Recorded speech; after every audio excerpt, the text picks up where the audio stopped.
Welcome to How People Move People, a podcast about the impact that our words, art, stories, and lives have on each other. Each series' journey unfolds in a sequence of 6 episodes.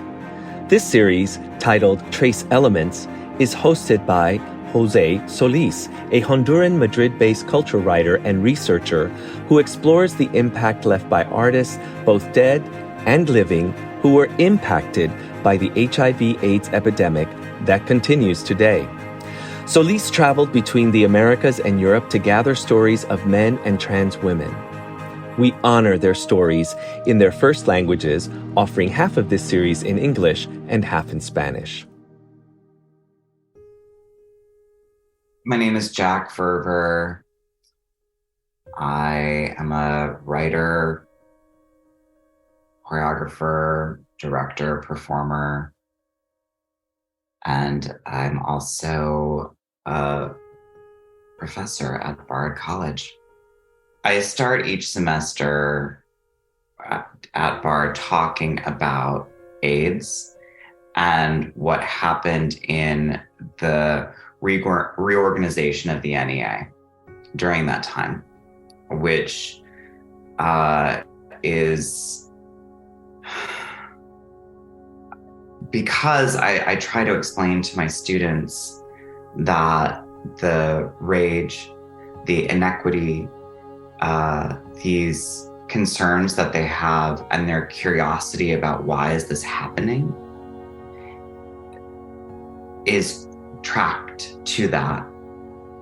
And that there are people in my Gen Y zone, the weird Gen Y zone, who, when we were 8, and I'm speaking of queer specific, well, not necessarily just queer, but I would say artists, but if you were queer, and which I was this 8-year-old queer kid in rural Wisconsin with Newsweek and Time magazine, and these magazines coming out saying AIDS kills gay men. You know, first it was Grid and then it was AIDS. And and having that happen pre even my, and it being so loud as I went in, it was like as I'm prepubescent, and what that did mentally, as well as this terror around it, and and so much that was unspoken, so many lies, as well as so much hidden and so much covered and so much not discussed, and really it remained so shadowy to me until I met someone a little older than me who explained, when I remember being in New York, I was probably 19 or 20, and I was on, I tell this story as well when I start teaching, and I was on a panel of theater makers. I think it was led by Theater Me Too at the time. I think Ruben might have put it together, and Marin Ireland and I were the actresses on it, and because we were like young actors who we played all like the drug addicts in workshops and stuff like that, and we were sitting there talking about, why is it so hard? Why is this so hard to get new, not just in content, but in form, new performance forward? And this man stood up and he yelled at us, "Everyone who would have helped you died of AIDS." And he walked out. And that was when Jeremy and I applied to the library to be the AIDS Oral History Fellows. That was, I began by talking about that, and it's in the piece that we did for the library. And I remember being so shook by it, as well as thinking he didn't stay to talk to us about it. And what does that mean for him? And it shouldn't be up to him. And it shouldn't be and a huge part of my research has been not wanting to press on survivors to retell their story.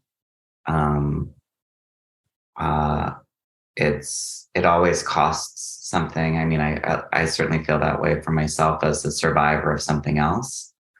That the cost of retelling is a cost, um, and I also felt in this particular case, it being such a governmental betrayal that would then also leach into arts organizations.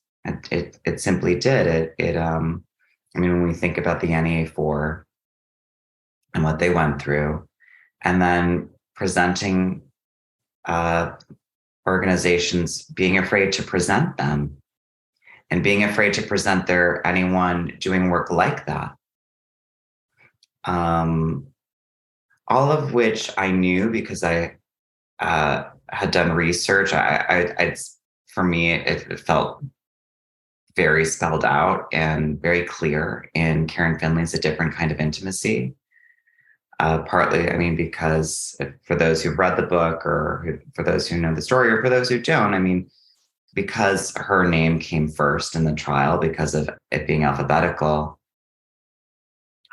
the kind of and being a woman, I mean, you're talking about America and you're talking about AIDS, and so we also have to consider this country and its bloodshed and its puritanism and its evilness. It is a, as Freud said, I don't hate America, I regret it. And this is a country where we had witch burnings at the start of it, which the first thing to look for in looking for a witch was, is she beautiful?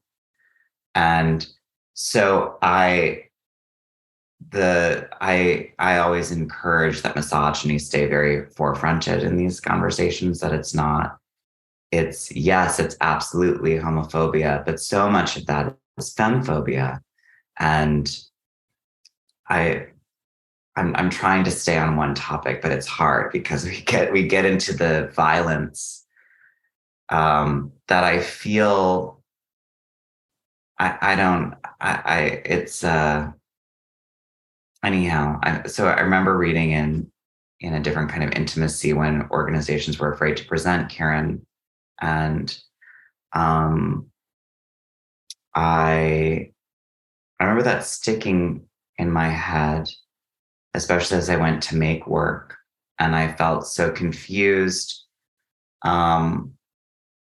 as to why. And then it was made so clear because I had friends who left, who went to Paris, Berlin, Brussels, and I have a friend who has €100,000 working budget. I mean, it's inconceivable to me as a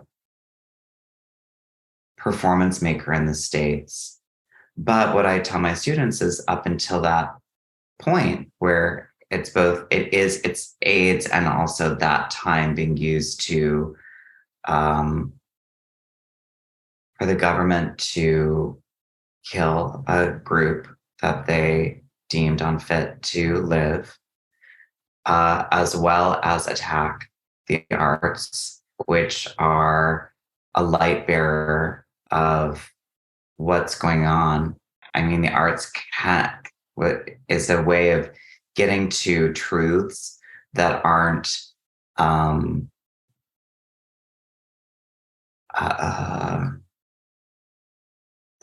lecture, that aren't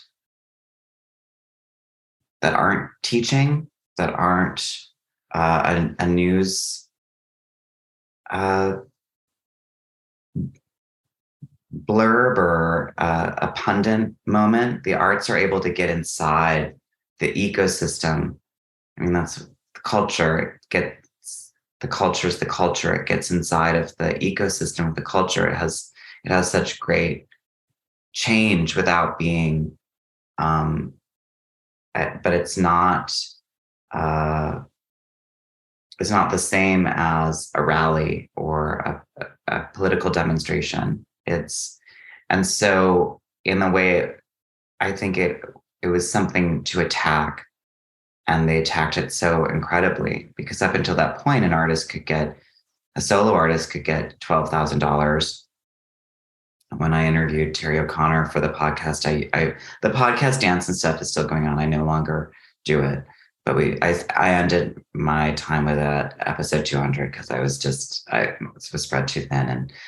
And we interviewed Terry O'Connor, and Terry talked about getting an NEA that was $12,000 a year as an individual, or you can think of other artists, Jack Smith, etc. Well, that's about equivalent to $24,000 today. And having that removed, when these students are wondering, why is it so hard? And that what you'd have to do is get a board of directors together. But you'd have to incorporate, you'd have to become a business.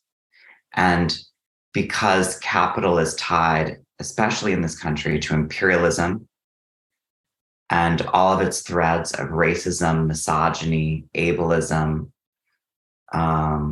obviously homophobia, that it was a really great way to get the capital closer to the capital. And it was this 1-2 punch that we will never recover from. We will never recover from it in this country, ever. It won't happen. Arts will always be damaged by it. And it's why we're so behind. We're so behind, and we'll remain behind. So I want to go back to, I mean, you're the first person who's talking about funding, and that's very interesting. And I want to talk about it a little bit more, but I want to go back to when you were growing up and you were hearing all these things. I don't think I tell this very often to people, but the very first time that I heard about HIV/AIDS was when I was growing up. Do you remember the lambada, the Brazilian dance? Yeah. Yeah. So when I was growing up in Honduras, they told us that if we danced to the lambada, we would become HIV positive and die. You know, they said you're gonna get AIDS and die. They didn't use like the correct language, but they were like, if you listen and you dance to the lambada, you're getting AIDS and you're dying. Right. So it's this, you know, when as growing up, I knew it was very gay since the moment that I've always known, obviously. And what I want to ask you is, hearing what people said about queer people, about gay men, what people probably said about dancing, what people said about arts. Why did you want to create? Why did you want to be an artist? Why did you want to pursue dance, knowing what people thought, what people said, and how did you push against that? Yeah, well, I have never been able to assimilate very well. It seems to be my nature that I won't. So when my bullying began first because I told people I was half boy, half girl. And then it started right away. I think that's what really took so long, even though I've been teaching a course called gender theater for years. I think it's what took me so long to finally say, I am non-binary. It is they, them. Because that's how my bullying began. My bullying really began by me saying, I'm both. And so first I started getting bullied that way. And then because I was able, and it started so young. I mean, it started in kindergarten, and by first grade, I had kids pulling my seat out from under me. I'd get punched. I remember bleeding a lot. I mean, there was so much physical violence. And then by the time I was in middle school, by middle school, it was definitely, AIDS was being talked about. But then by middle school, I mean, I would get punched if I'd go to drink out of the water fountain because they'd say, we don't want to get AIDS from you.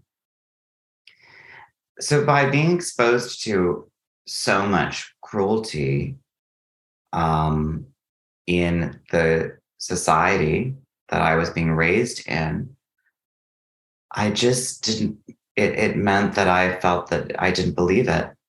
I thought, I don't believe these people, and the only solace I had was in creating these worlds artistically to go live in. I mean, either by myself or then when I started acting, which I mean, dance, it was easier to act than dance for sure. I mean, when I was the only male body, quote unquote male body in dance classes. And that was really, I mean, I couldn't even, I remember doing one recital and it just being so bad, what would happen when I'd walk off that stage and like kids who'd be waiting for me. And, but I mean, art, I think generally for those of us who pursue it, who aren't from wealth, which I'm not, I don't think it's kind of like being queer. It's not a choice. I really wouldn't choose it. I wouldn't advise it. It is a really, unless you have to, it's so hard. And the bullies continued on. I mean, I got to New York, but it didn't mean that I wasn't bullied in the press and that I wasn't bullied in other ways by people not even wanting to understand what I was doing. I mean, I think that that's sort of the haunting of that. So I really felt it was a thing that A, of all, I didn't feel I had much choice about. B, it was the one place that I felt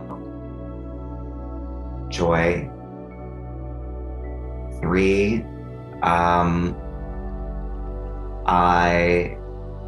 I also felt that it meant resistance to the climate I was in, that I felt I wouldn't let it kill the deepest part of me, that I could be physically and verbally attacked, but that there would be a part of me that could live, and that would happen through art. That's a lot for someone so young. I'm very sorry to hear that happen to you. I mean, I think I've said it I did a podcast called Living in This Queer Body, and I mean, I had a suicide attempt at 9, and after that, I think that I continued to live, and it was really through art. It also, because when I was young, I got feedback that it was something I was good at, and it's what I used as my ticket to get out. I mean, I got a scholarship to go to Interlochen Arts Academy because I heard about this school, and I was like, oh gosh, well, we won't be able to afford going. And I first went to the camp, and I met a professor there who taught at the school. I got a scholarship to go to the camp, and then I met a professor who taught at the school, and he helped me get a scholarship to go to the school. I mean, a lot of my escape from Wisconsin was very like the beginning of the bell jar, where she talks about getting a scholarship here and there and ending up in New York. Like, she was driving her own private car, but I wasn't driving anything, not even myself. Was really what I would find out by the time I got there. I mean, I got there so young, but yes, that's how I went into it. I'm very glad that you mentioned the Bell chart, not specifically, and not because it's a particularly happy book or anything, but because I got this like beautiful sense when I was watching your film. I felt like I was watching, like one of those fabulous like Douglas Sirk movies, like a monologue by a Jane Wyman or a monologue by like a Donna Reed or someone like that. And I thought a lot about, isolation and like not having anywhere or anyone to talk to about things like that. And I wondered clearly if all this larger than life heroines and melodrama were kind of your companions, because also in so many ways, like that man said, the people who could be your mentors and tutors were gone. I mean, in my last piece I did in New York, Everything is Imaginable, I asked the 4 queer dancers who their icons are and then made solos for them. And then the second act is me and mine, which was Catwoman in Batman Returns by Michelle Pfeiffer. I mean, that changed my whole life. But I also feel she is such an icon for so many queer people out of their feeling of being afraid, being nervous, being scared, knowing that they're smarter than everyone in the room, and being bullied for it. And then she's killed, and she comes back, and as revenge. I mean, it still is such it's honestly, it's one of these performances where if it wasn't in that film, she should have gotten an Oscar. I mean, she delivers this Oscar-winning performance in a film that's just not, it just couldn't happen. But I mean, it ends with her saying, she has Bruce Wayne offers her a whole life. And she says, I would love to live with you in your castle, just like at the end of a fairy tale, but I just couldn't live with myself. So let's not pretend this is a happy ending. What a queer thing to say. That's so many of us when in our coming from our trauma and our abuse and a feeling that we'll never be able to trust anyone ever again. Why would we? And I get to see, and I got to see that through women. I miss that still. I still see very little to no queer representation of this. I'm disgusted and will not be seeing whatever that M. Night's new movie is, that Cabin in the Woods. It sounds grotesque and totally homophobic. And I'm continually presented with these characters I don't relate to. I mean, I also had to grow up watching Will and Grace, as if that had any representation in it for me at all. It's and with all of, and for our trans brothers and sisters and others out there who are so attacked, where it's still lacking representation. It's lacking nuanced representation. And I can't think of a non-binary character. I mean, and that's so part of course, narrative just simply can't imagine what that means. Narrative, of course, is like, well, it has to go one way or the other. It is either femme or masc. We can't imagine this other zone that's not reliant on really what it's asking for, which is sexuality, while at the same time saying we're not going to talk about that, which is so also perverse to me about this country. While saying it won't talk about sexuality while showing these horrific, it's so weird. I mean, I have to be so careful even in opening Instagram, because it'll show you, and now it can, show you like a For You page or something, and it'll be something from a horror movie.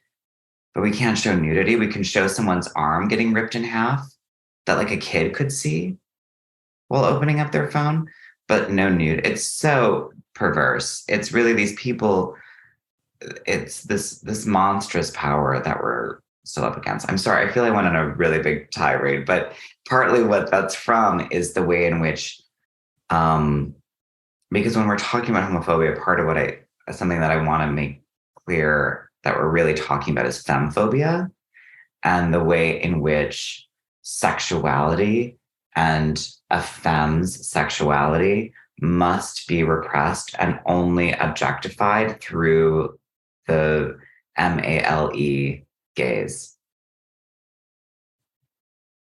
That's you made me think about something that I realized until I started doing this work specifically, and it is that it's been so much harder to find stories about women, whether it's women who died, women who are still alive. It's just, and I didn't even think about it. Like, it's like my own bias in so many ways, right? I never thought about like, I'm going to try to find women. And then when I realized, hey, there's no women in the stories that I'm finding, like it's been really hard to even know where to start. Well, now what was so amazing about the library project is, so when Jeremy and I did that, the AIDS Oral History Archive was begun by Leslie Farlow. So we were able to get in touch with her and interview her, and people can, I don't know what episode that is from Dance and Stuff, but it's back there. And hearing her talk about, she says many things that are so profound and so great, but also the way in which dance is so suspect because it's from the body, because of this, again, this puritanical landscape that we live in here. But you've told your own story here of them saying, if you do this dance, you're going to, they say AIDS. And of course, that's what we grew up with. No one said HIV when we were growing up. First they said GRID, and then they said AIDS. We probably didn't even find out about HIV till we were out of high school. And from our friend, from like an older friend who explained the process. Anyhow, so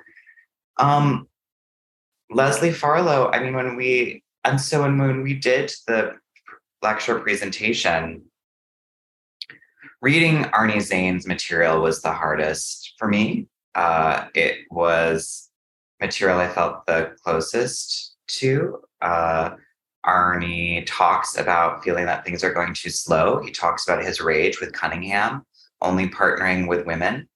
He talks about his rage with Ailey, who will die, and has it put in his obituary that it's from, asks the doctor to have it be called something else. And Arnie also talks about gender in his interview.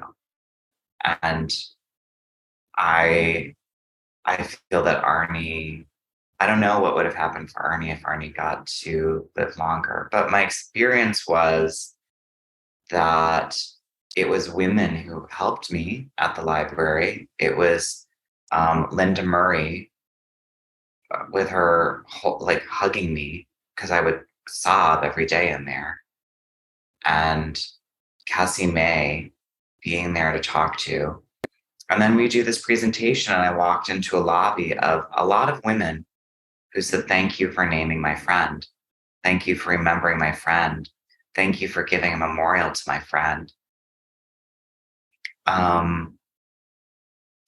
read criticism by some gay men at the time who, it wasn't just Arlene Crochy who called Bill T. Jones victim art. There were gay male critics who panned work about HIV, who also called it victim art, interestingly.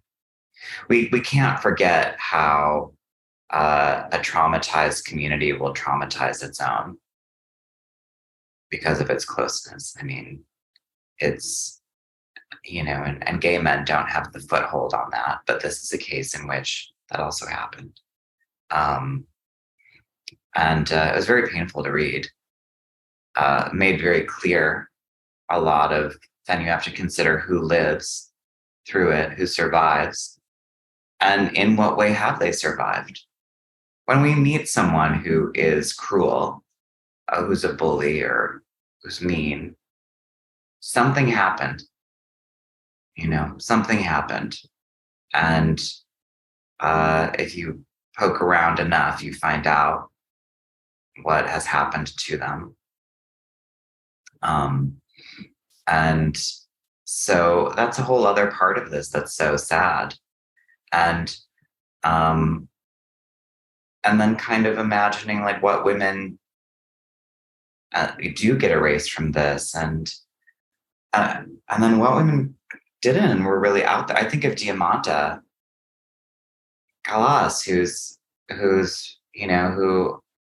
was doing those interviews saying, I have HIV, I have AIDS. I mean, and her pushing for saying that. But there's a lot, I think, there's many things to sort of branch out inside of there around women, their discourse, and also where and how their discourse does and doesn't get put forward. I mean, also at the time we're having Butler and Phelan leading so much, but that then we have to think of whiteness, and what about Lord? And it's, I don't need to lecture. I don't want to lecture more inside of that. I think I don't want to get too academic in this, but I'm not. I mean, I also feel very political about these things. Which again, I think gets to the relief of art, where I feel I'm not coming, when I'm making art, of course, it's informed by my politics and my research, which I would say also is psychoanalytic, because I've had to not just view people sociologically, but also try and get a better understanding of why people do what they do, which has led me into psychoanalysis, which is maybe what'll be my fifth reincarnation. I want to talk about your movie, because there's so much about what you show us in Nowhere Apparent that about the I hope this makes sense, about the presence of absence. And I couldn't stop thinking about, obviously you're doing dance pieces, and you're doing this beautiful monologue at the beginning, and you're doing your thing on film, but it's like at the same time you're reminding us to think about the people who aren't there, the sons of the mothers and the daughters of the mothers who aren't there, the dance partners that you could have had, that you don't have, that you won't get to have, and also obviously framing this work as something that happened once COVID had started. Like, it's like this extra layer of isolation. So can you talk a little bit about the parallels that came to your mind about absence to both AIDS and the AIDS epidemic, and also COVID, and how all of that ended up manifesting in this movie? That it was so sad. Like I couldn't stop watching. Like usually I'll just like stop something when like I know it's over, but then I followed you down the road until like the very last second, until like the screen went black, and it just made me so sad. Yes, I am sad. And in the making of the work, I think that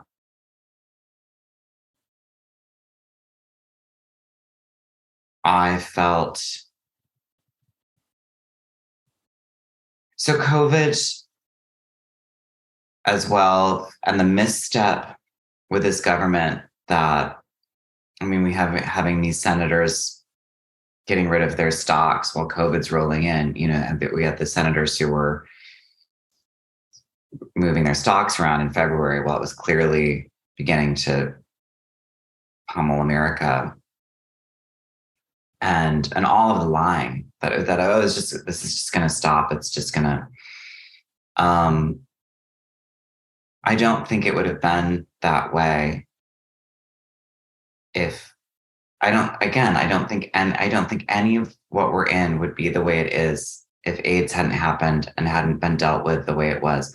I feel Reagan planted a seed that Trump grew into a beautiful rose bush of just of real deceit and cruelty. And so we experience this as a tremendous psychotic death that happens in this country that goes primarily unmourned.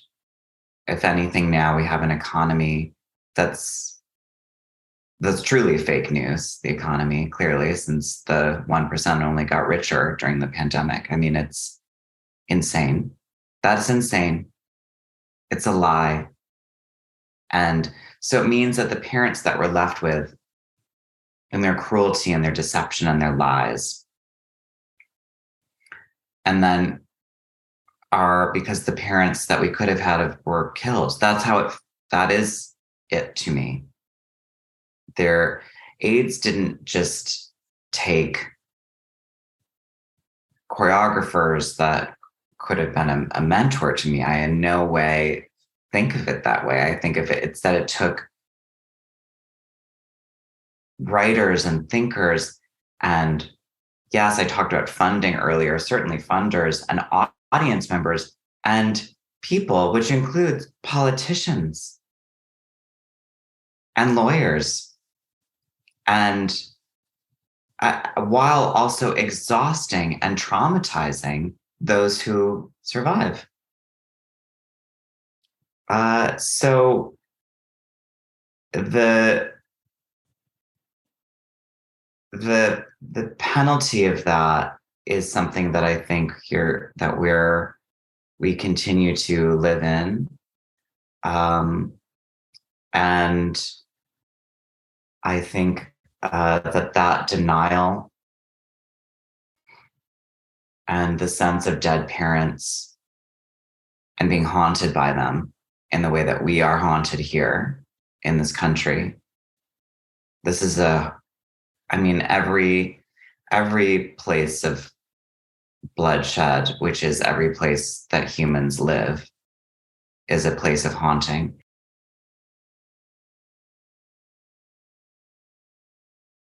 Who better to be a journalist than the queer person? Because we are told that queerness isn't real, it's not natural. And we're told that we chose it. So by that logic, I chose not to exist. That's what I'm told, is that I chose not to exist. So great. Okay. If I lean into that and I am this being who's chosen not to exist, then I'm the very best person to look at this world and talk about it and show it and mirror it for what it is. Because I'm not from here. It lets me know that on the daily. So that's what this movie is. However, there's a thing inside of the film that I think was less inside of the live performance, which is I also became interested in, is there any way in which this person might go looking for themselves? This person who doesn't exist, is there some part of them that exists somewhere else, and are they looking for themselves? Is the part that I'm haunted by that is forever destroyed by what the government did in its casual genocide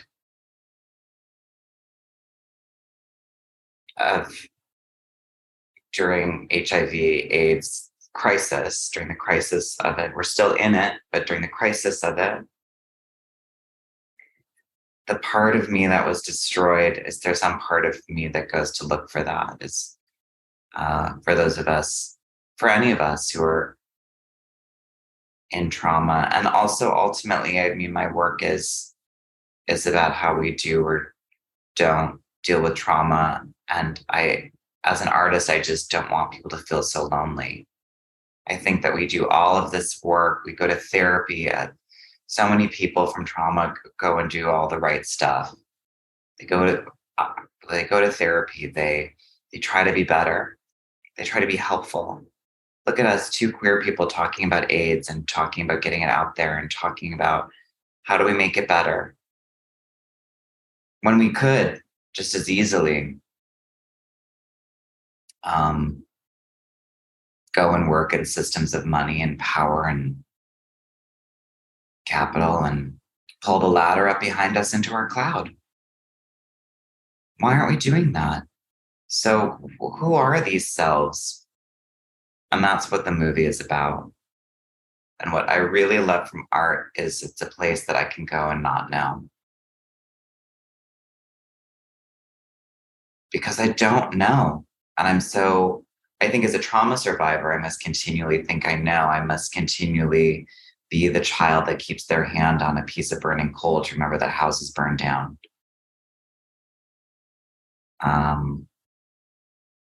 And art is a place where I can go and try and unknow. So the film is that as well. I'm so lost in that film. And I think that's so much of formally what Jeremy and I wanted to find. It was like a continual sense of not knowing where we were going. I mean, the section where it's basically what I called reading the news, which is me doing that chair dance that's dissociative and sexual. And the music is Julius Eastman, who's my favorite minimalist composer who people don't know, mainly, and who was pushed out of the academy by John Cage, saying that he was too sexual in his work. This incredible Black queer man who made this amazing, his work is so, I think Feminine came out during the pandemic. But someone who disappears and then the music starts getting found in upstate New York. I think Saratoga. No, Syracuse. It was an S. And it's unclear exactly how he died. But that's why Eastman's work is in the film. Because we don't know what happened to him.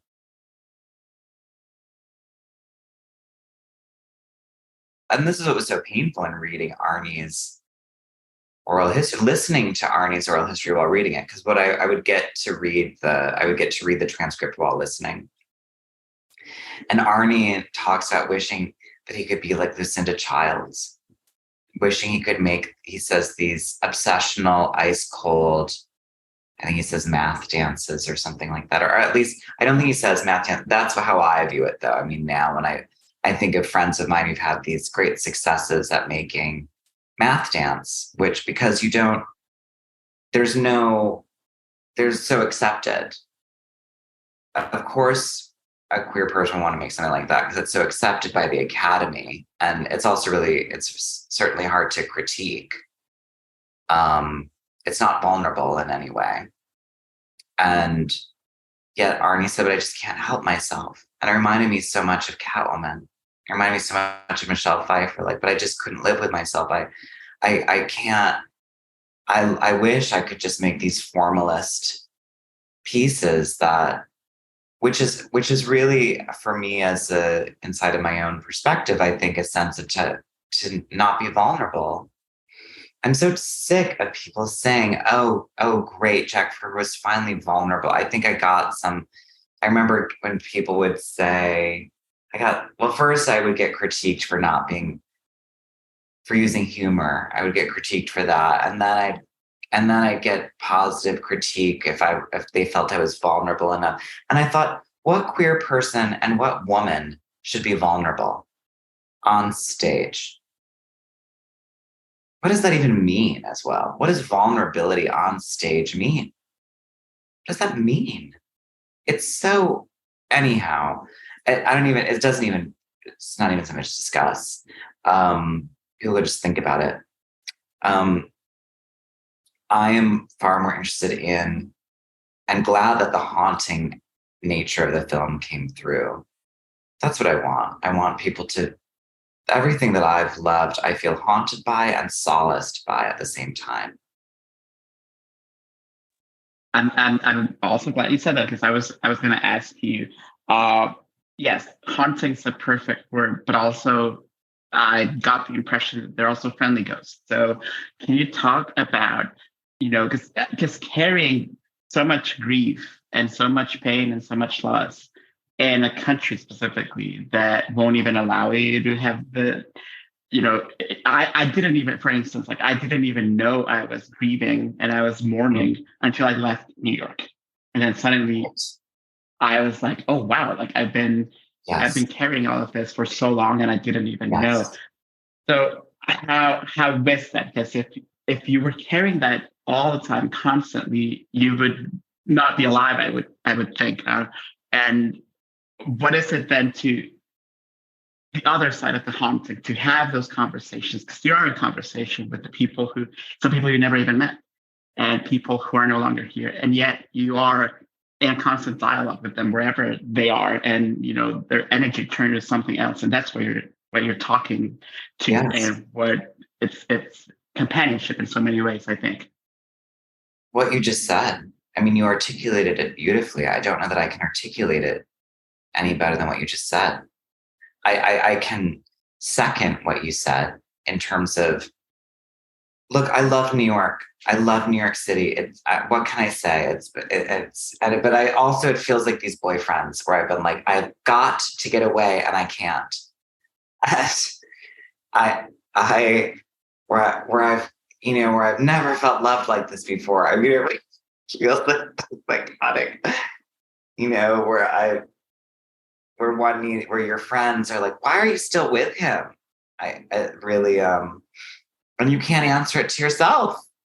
You're like, because he's just so hot, and then like, what does that even mean? Feels like New York to me. And in my times of going to New York, I'm so aware of how much performativity is required in New York. And I think that feels so safe for so many of us. As well as we get to really perform out a lot of a way of being that perhaps we didn't grow up feeling safe being, but then it can harden into its own role. And so you're right, when you leave, you get to realize a role that you didn't even realize you were playing. And all the other parts of yourself get to come forward and grieve. Also, capitalist business wants a singular sell. Like everything wants to know what the thing is in one sentence, and you stand behind that and you sell yourself that way. I think I just want to second everything you've said there, as well as I have direct experience of women whose friends died in the AIDS crisis, telling me that one of them had experience of hearing her friends talking to her while sitting with me. Another said that at the end of the piece I did at the library, there was a dance movement I did at the end of that. And she said, I saw my friends standing on stage holding hands with you. And I do believe that energy that is created cannot be destroyed. And so when we talk about talking with our ancestors, that includes our chosen family. That's not just my blood family, that's my chosen family. And calling them in, for me, that is, it was so hard listening to Arnie, and I would say equally hard watching Harry Shepard's work. And you are correct in that there's so much that can get done by now just digitally, but also no, because you don't have there's video archive material that you aren't able to view. You would have to go to the Jerome Robbins library and at the New York Public Library for Performing Arts to watch these works. And the works there were pieces that I watched. It was so wild to watch Harry Shepherd's work. I can't. It's really painful because one piece he did, Harry Shepherdizing, which he did at that point at DTW, there were movements in it that looked like moves I did at the end of my piece at what was DTW that's now called New York Live Arts. There was a piece he did at Dance Space that called Mother Tongue that looked like it was made this week at Dance Space. That is hard to watch because if we had that knowledge and acumen, I think, and it was more readily available, and who was teaching what was able to show it and demo it, I think the form would be different. I don't think I would be presented or being asked to sit through certain things that I'm asked to continue to sit through at subscription audience theaters. The control that is still incredibly conservative on the forms, it's still happening. I feel grateful that I'm able to exist at all as an artist in how entrenchantly conservative this all still is. And I don't know that I've seen it improve that much. Because I think in the Trump presidencies, there was so much polarizing. So again, people really needed to harden into a sense of self and allowed for less multiplicity, less multivalence. That doesn't make for good art. That makes for a really good political standpoint or a good place to protest from. But if art can't contain more, I mean, when I teach, I say, look, if you can give me mystery, you win. If you can give me humor, which requires a great sense of context, and you also will win. And if you can do them both, wow. I mean, humor saved my life, but it's hard. It's been a hard one to keep pressing forward with formally.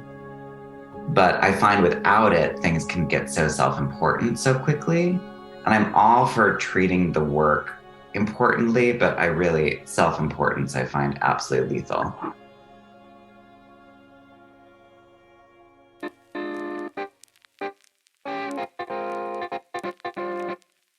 How People Move People is brought to you by the National Center for Choreography at the University of Akron, or NCC Akron. This podcast is produced by Jennifer Edwards. James Sleeman is our editor. Theme music by Ellis Rovin. Transcription by Arushi Singh. Cover art by Micah Kraus.